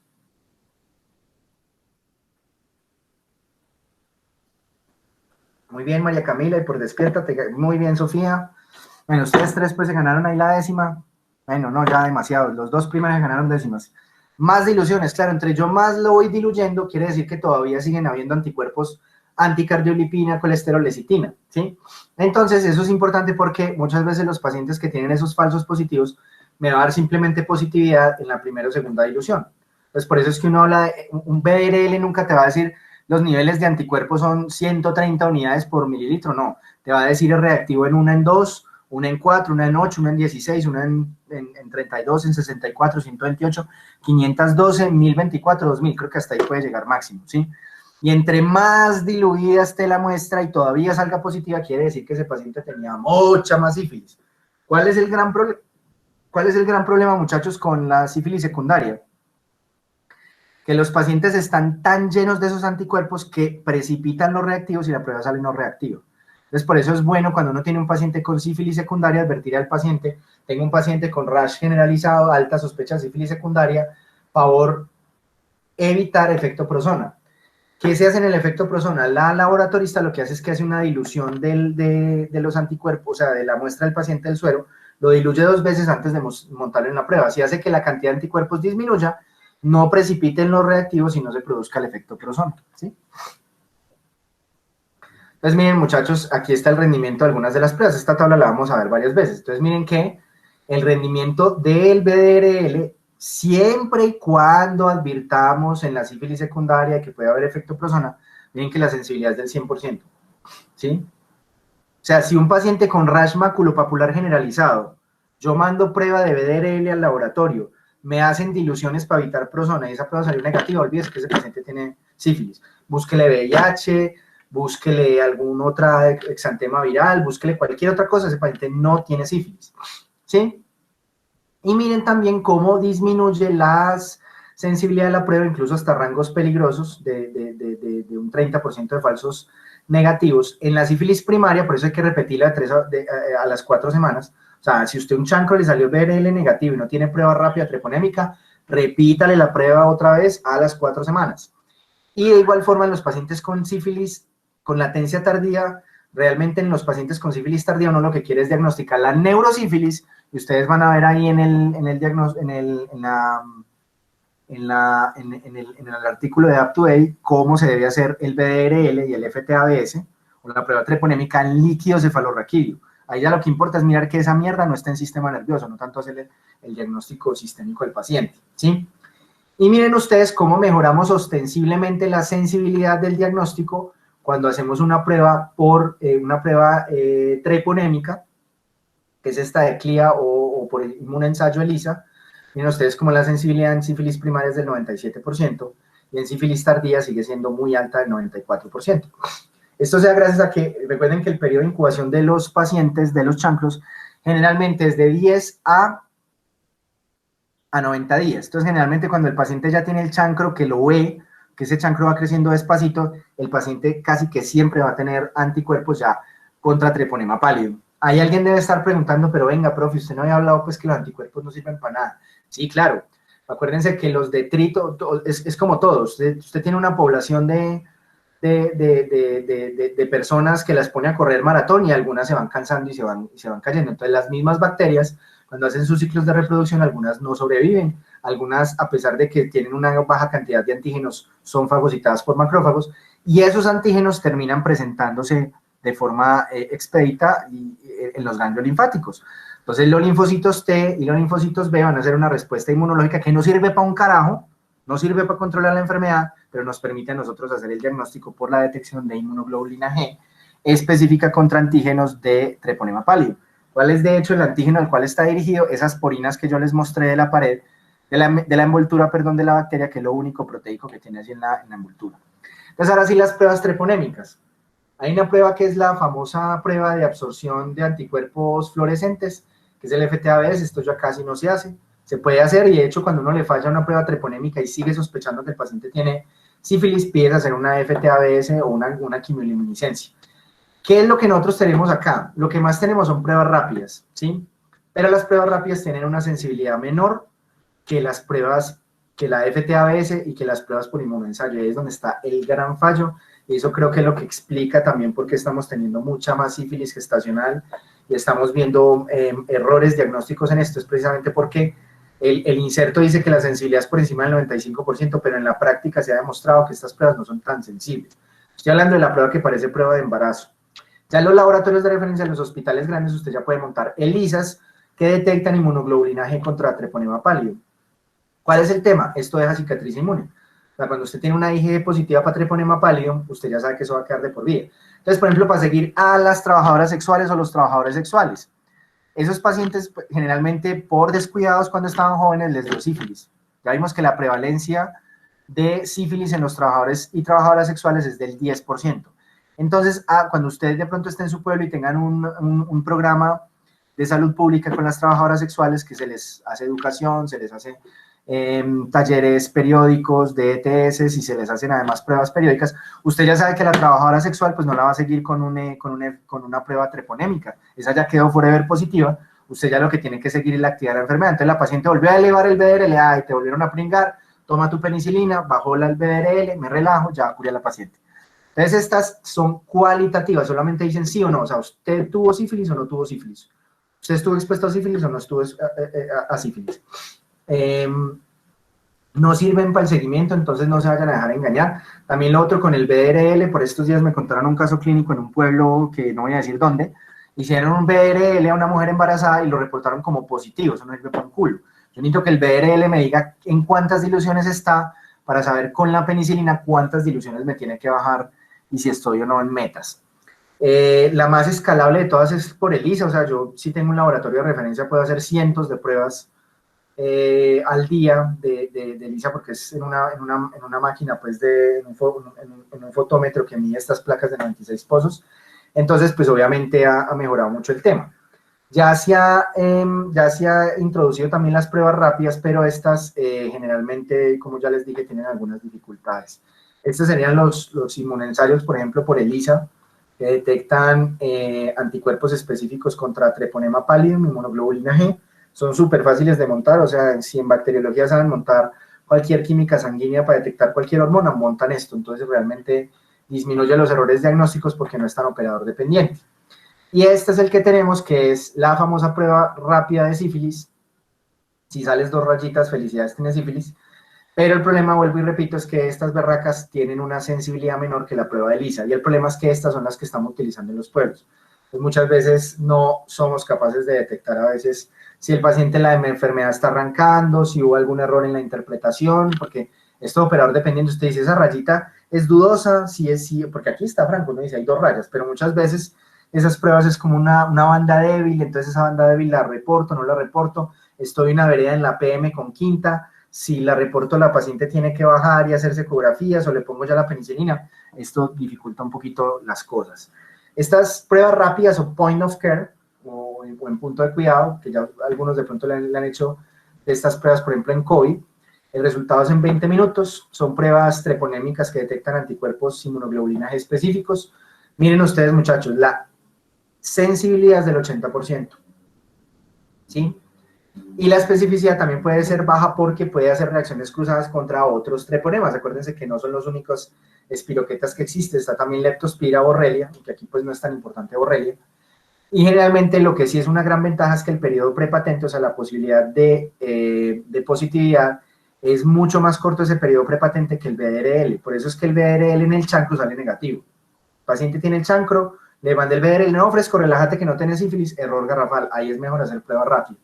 Y no pueden distinguir, eso sí, entre una infección pasada o presente. Prueba salió positiva, usted ya sabe que esa paciente pudo haber tenido sífilis en el pasado, entonces es muy importante siempre, especialmente a las embarazadas, hacer el seguimiento con el BRL, porque esto me permite saber si el tratamiento, si los títulos bajaron, realmente era una prueba. Por ejemplo, caso clásico, una trabajadora sexual que tuvo sífilis por ahí en los 70s, en los 80s, en los 90s, la paciente ahorita ya está, a los 40 años le dio por una gestación, la paciente entonces usted ya no la puede seguir con prueba, con prueba treponémica, pero pues como es una trabajadora sexual de área rural, usted no tiene acceso a través del sistema automatizado del hospital a mirar cuál es el estado de la paciente, porque ella acaba de llegar al pueblo hace una semana, entonces usted no sabe nada, la paciente le da pena decir, venga, yo fui trabajadora sexual 20 años de mi vida y pues ya me dio sífilis, entonces le da pena decirlo porque está pues en parche de nueva vida, entonces usted no sabe, entonces tomas la prueba de sífilis, la treponémica, que va a salir positiva porque la paciente ya tuvo, y usted dice, ay Dios mío, y usted toma el BRL y el BRL sale con uno en 8, uno en 4, uno en 16, que es normal en el embarazo, entonces por eso es fundamental tomar las 2 pruebas en el embarazo, ¿para qué? Para que yo le mando a esa paciente la penicilina, se ganó su chuzón de penicilina, por más que le duela, bueno, sus 3 chuzones de penicilina, y lo que vamos a observar es que esos BRL de esa paciente no bajan. ¿No bajan por qué? Porque esos BRL positivos eran producto del embarazo y no de la sífilis, por eso es importante hacer las 2 pruebas. Entonces, aquí en esta gráfica es donde uno entiende un poquito esas cosas. Entonces, a las 2 semanas de yo haberme expuesto, salga o no me salga el chancro, yo voy a crear anticuerpos inmunoglobulina G contra sífilis, que van a quedar forever and ever, por toda la vida. Por eso no hay que repetir esa prueba. Listo. Unos días después, 2 semanas después de que las treponémicas me salen positivas, la enfermedad a medida que se va haciendo sistémica y que va teniendo más actividad, pues va a empezar a subir las pruebas no treponémicas. El BRL, o sea, los anticuerpos, anticardiolipina, lecitina, colesterol. Actividad de enfermedad. Entonces esos anticuerpos van para arriba. Si yo no me trato la sífilis, pues yo finalmente me voy a morir de sífilis. No, no se preocupen por eso. 40% hacen neurosífilis. Pero a mí me tratan. Entonces, si los pacientes no se tratan, los títulos de anticuerpos van bajando porque la carga de sífilis en el cuerpo se va disminuyendo y sífilis generalmente ya en las fases tardías va a quedar en los santuarios inmunológicos, por eso prefiere el sistema nervioso central. Y ya en una sífilis incluso hay algunos pacientes que no tienen incluso anticuerpos treponémicos y que usted se da cuenta en la neurosífilis es porque ese paciente ya tiene esos anticuerpos BRL o FTABS pues treponémicas en el líquido cefalorraquídeo. En el otro caso son pacientes que van a presentar el tratamiento y lo que usted espera es que en las próximas semanas esos anticuerpos BRL se desplomen hasta negativizarse. Hay algunos pacientes que hay una caída ostensible de esos anticuerpos y esos anticuerpos igual no se negativizan, que esos son los pacientes que quedan con zero fast.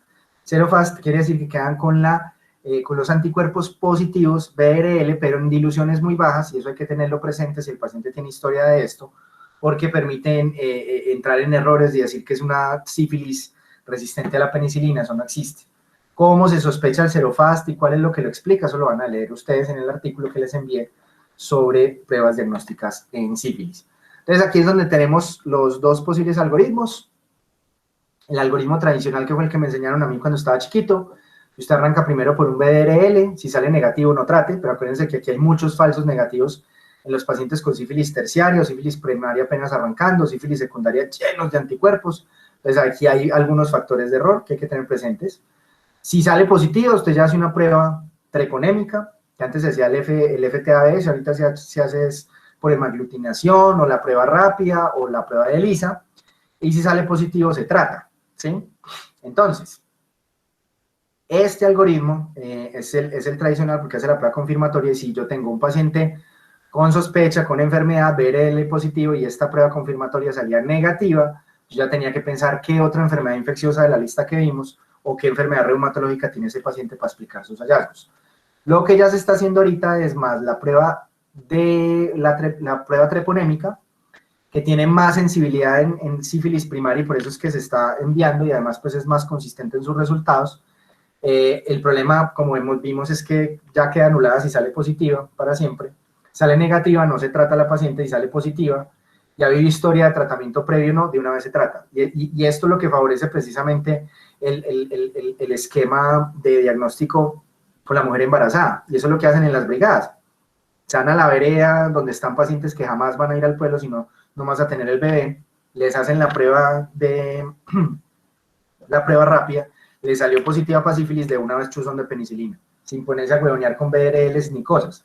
Ahora bien, si el paciente ya tenía una historia previa de tratamiento, el caso que les puse ahorita, la trabajadora sexual, que ya ha tenido sífilis en la vida, a estos pacientes se les hace el BRL y ya se mira entonces si salió positivo o negativo y ya se enfoca el tratamiento.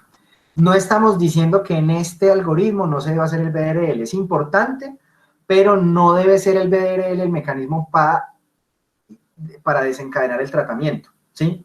Porque al ser una prueba altamente específica, sé que ese paciente tiene sífilis o tuvo, es mejor tratarlo para ir a favor del paciente, pero hacer el BRL me puede permitir a mí hacer el seguimiento de la terapia, que es lo más importante.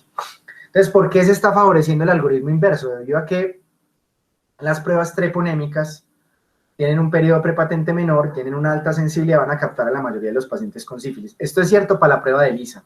Por las pruebas rápidas ya vimos que tiene una sensibilidad del 80, o sea que se me están pasando debajo del tapete varias sífilis. Los pacientes con chancro, sífilis secundaria que no han generado anticuerpos para BRL, les sale el falso negativo para la prueba no treponémica. Los pacientes con sífilis tardía que ya han negativizado el BRL porque haya la respuesta a anticuerpos, salen falsos negativos. Y en los hospitales de tercer nivel ya se cuentan con ELISAs automatizados. Solamente tenemos la prueba rápida en zona rural y pues por eso es que estamos viendo la sífilis más en zona rural. ¿Cuáles son las desventajas de los pacientes? Cuando a usted le sale una prueba treponémica positiva, usted se empieza a estresar de una vez porque usted dice, bueno, madre, esto es una sífilis, ¿qué fue lo que pasó? Hay algunos casos, como van a ver ustedes, cómo enfocamos el paciente que tiene un falso positivo por prueba treponémica, se le hace una prueba por otra técnica. Entonces, digamos, si se le hizo una ELISA, se le hace una prueba rápida, si se le hace una rápida, se le hace una ELISA, una quimiluminiscencia, y eso ahí ya se aclara que el paciente no tenía sífilis como tal, ¿sí? Pero pues el paciente va a estar, entonces, digamos, si es un cura o es una monja, va a estar pensando que el Espíritu Santo, quién sabe qué, entonces, complicado, eso causa estrés para los pacientes. ¿Cómo hacer el diagnóstico de neurosífilis?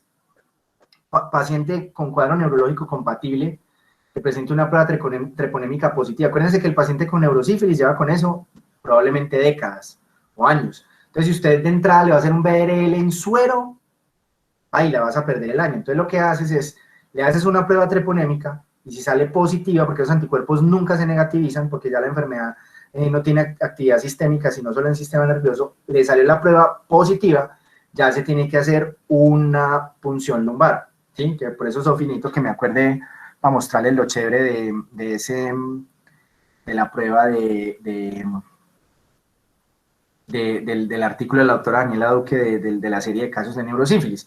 En esos pacientes usted va a encontrar que los pacientes tienen aumento de la celularidad en el líquido cefalorraquídeo, algo de proteinorraquia, ¿sí? Un aumento de proteínas, pero la glucorraquia va a estar normal. Es que eso lo vamos a ver después en neuroinfección. Y además a ese líquido cefalorraquídeo se le deben hacer las pruebas como tal de anticuerpos. Ahí sí las que se hacen es BRL y FTABS. Entonces, si la prueba de BRL salió positiva en líquido cefalorraquídeo, claro, ¿dónde está la actividad de la neurosífilis? Pues en el coco, ya no la busco en suero, sino en líquido cefalorraquídeo, y es una especificidad del 99%, es casi perfecto. Y la otra prueba que hago es la FTABS, que tiene una sensibilidad muy alta, o sea, si sale negativa me descarta, pero es muy inespecífica. Por eso es mejor tomar las dos. Entonces, en el paciente con neurosífilis, lo que voy a encontrar es un BRL positivo, ¿sí? Y si el BRL positivo, si el paciente tiene un FTABS negativo, prácticamente descarto la enfermedad, ¿sí?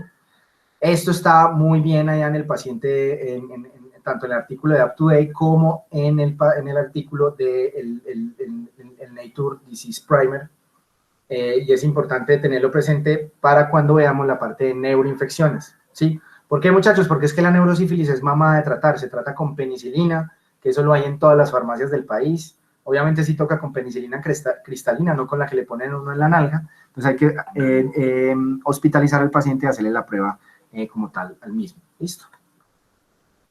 Vimos precisamente lo de las pruebas, lo de la sensibilidad, y ya vimos las razones por las cuales debemos utilizar más bien el algoritmo inverso, sabiendo que las pruebas rápidas tienen algo de error que puede llevar a complicaciones. ¿Cómo se hace el seguimiento? Cuando yo diga, este paciente tiene sífilis, lo trato, toma su chuzón de penicilina. Entonces, el seguimiento se hace con títulos de anticuerpos de BRL, ya no tienen que repetir la treponémica, a las 2 semanas, ¿sí? Se considera exitoso si bajan, en esas 2 semanas bajaron 4 veces los anticuerpos, ¿sí? ¿A qué me refiero yo con eso? ¿Sí? Que usted lo que va a hacer es que va a coger el denominador de las diluciones y la va a dividir por 4, ¿sí? Entonces, por ejemplo, si teníamos un paciente que tenía 32 diluciones, dividido por 4, ¿cuánto es? Que a mí se me olvidó las matemáticas.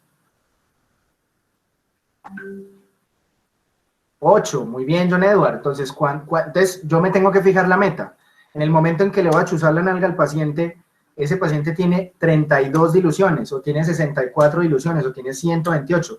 El éxito del tratamiento es dividir el denominador por 4, y eso es lo que yo espero encontrar en el BRL de control a las 2 semanas.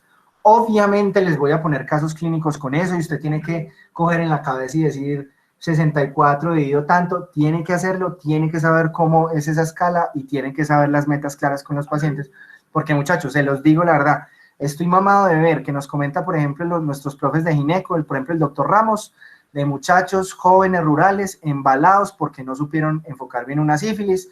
Eso terminó en un parto con un niño complicado, y después lo ponen a usted a subir y a bajar escaleras de un juzgado.